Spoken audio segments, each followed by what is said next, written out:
नाज़रीन कराम अस्सलाम वालेकुम। BS Taimuri cricket analysis and predictions की नई वीडियो के साथ हाजिर खिदमत है। आज 31 दिसंबर है। सबसे पहले तो तमाम नाज़रीन को साल नौ मुबारक। दुआ करता हूँ कि आने वाला साल आपके लिए खुशियों भरा साल हो और आपकी तमाम मुरादें पूरी हों। आज की वीडियो 1 जनवरी 2022 के सिलसिले 1 जनवरी 2022 को होने वाले 2 मैचेस के बारे में है। पहला मैच होबार्ट हरिकेन्स और ब्रिस्बेन हीट के दरमियान खेला जाएगा। लेकिन पहले मेरी कल की वीडियो की बात कि मैंने प्रेडिक्ट किया था कि सिडनी थंडर ये मैच आराम से जीत जाएगा फाइटिंग करके। एडिलेड स्ट्राइकर फाइट करेगी और सिडनी थंडर अगर पहले बैटिंग की तो 200 के करीब स्कोर किया।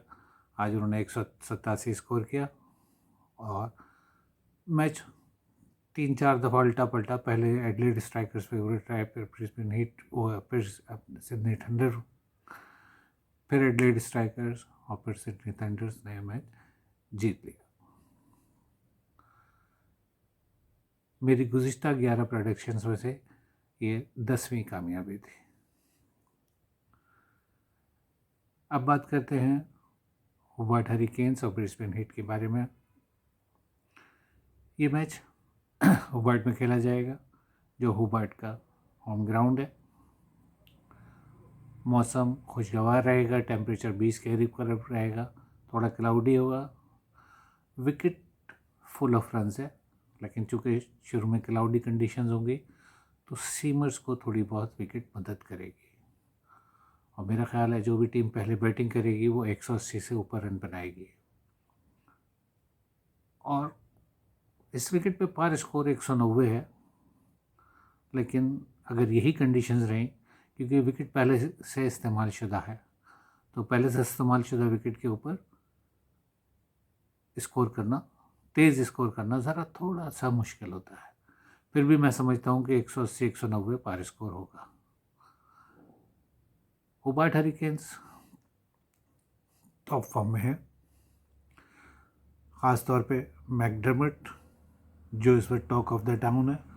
2 लगातार सेंचुरियाँ बनाई हैं और इस सीज़न में 3 सेंचुरियाँ बनाई हैं। बहुत बेहतरीन फॉर्म में है। शुरू में थोड़ा फंसते हैं, लेकिन फिर उसके बाद तेज़ खेलते हैं और बहुत तेज़ खेलते हैं। इनमें इतनी सलाहियत है कि ये अकेले टीम को मैच जितवा देते हैं। वैसे तो इनके अलावा मैथ्यू वेड भी अच्छी फॉर्म में है। मैथ्यू वेड ने भी अच्छे स्कोर किए हैं इस लीग के अंदर अब तक। इसके अलावा टिम डेविड भी हैं जो छठे नंबर पर आते हैं। मैच की पोजीशन के हिसाब से पहले भी आ सकते हैं और वो भी बहुत अच्छे हिटर हैं। पिछले मैच में भी उन्होंने 9 बॉलों में 31 रन बना के मैच का नक्शा पलट दिया था। डार्सी शॉट और हैंड्सकॉम्ब अभी तक वो परफॉर्मेंस नहीं दे सके, लेकिन मेरा ख्याल है उनकी ज़रूरत भी नहीं पड़ी अभी तक। इनकी बॉलिंग इतनी अच्छी नहीं है। ये मैच सिर्फ बैटिंग की बदौलत जीतते हैं और जाहिर सी बात है अगर पहले खेल के ज़्यादा स्कोर कर दें तो सामने वाली टीम खुद ब खुद प्रेशर में आ जाती है।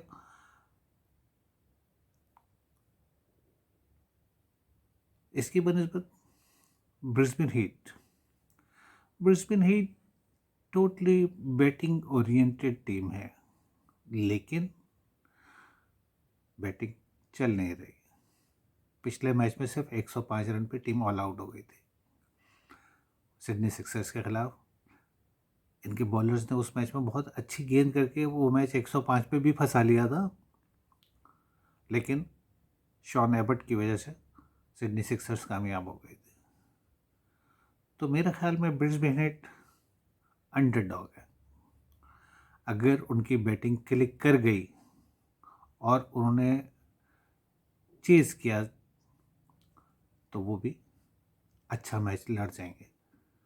फेवरेट टीम होबार्ट हरिकेन्स ही है और मेरे ख्याल में होबार्ट हरिकेन्स ये मैच आसानी से जीत जाएगी। देखते हैं कल क्या होता है। एक और चीज़ जो इस टूर्नामेंट को मुस्तकिल अफेक्ट करना शुरू हो गई है वो है कोविड-19।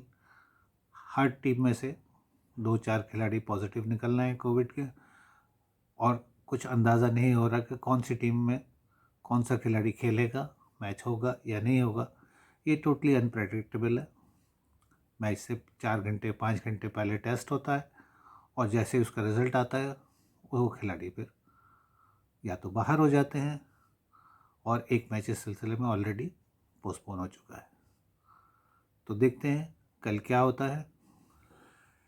कल का दूसरा मैच सिडनी सिक्सर्स और मेलबर्न रेनेगेड्स के दरमियान खेला जाएगा।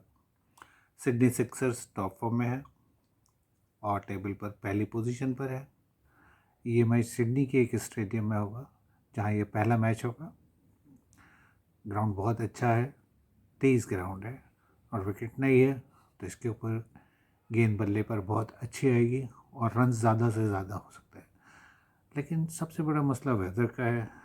वेदर वाले बता रहे हैं कि इस मैच के बीच में मुस्तकिल बारिश इंटरप्ट करती रहेगी।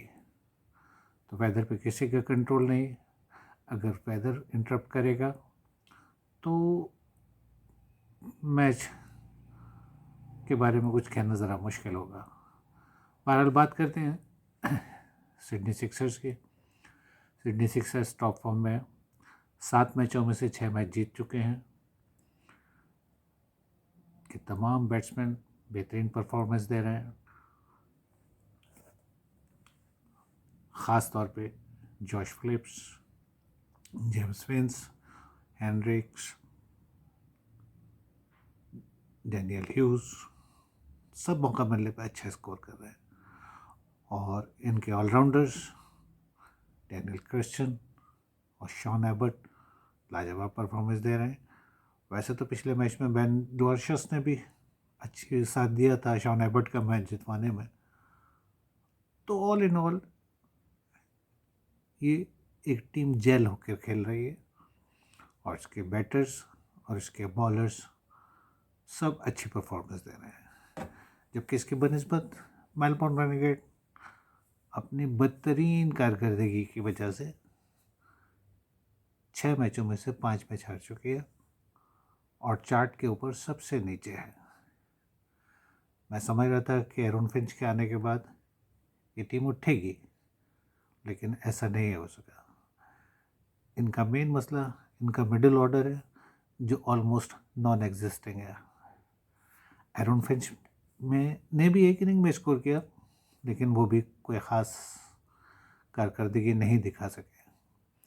ये टीम मुस्तकिल डिपेंड कर रही है हार्वे और हार्पर पे। जैसे ही वो दोनों आउट होते हैं टीम कोलैप्स कर जाती है। इनकी बॉलिंग भी अब तक कोई बड़ा कारनामा अंजाम नहीं दे सके। इनके दोनों स्पिनर्स ज़ाहिर खान और मोहम्मद नबी अभी तक कोई अच्छी परफॉर्मेंस नहीं दे सके, जबकि इनके फास्ट बॉलर्स भी कोई इतनी अच्छी फॉर्म में नज़र नहीं आ रहे। अब चूँकि कह रहे हैं कि कल के मैच में बारिश इंटरप्ट करेगी, तो मैं ये समझता हूँ कि जो भी टीम सेकंड बैटिंग करेगी उसको एडवांटेज होगा। देखते हैं कल क्या था। इस मैच के लिए मेरी कोई भी फेवरेट प्रेडिक्शन नहीं है बिकॉज ऑफ बारिश, क्योंकि अगर बारिश हो गई तो छोटी से छोटी टीम भी बड़े से बड़ा स्कोर आसानी से कर लेती। तो इसके लिए इतना ही।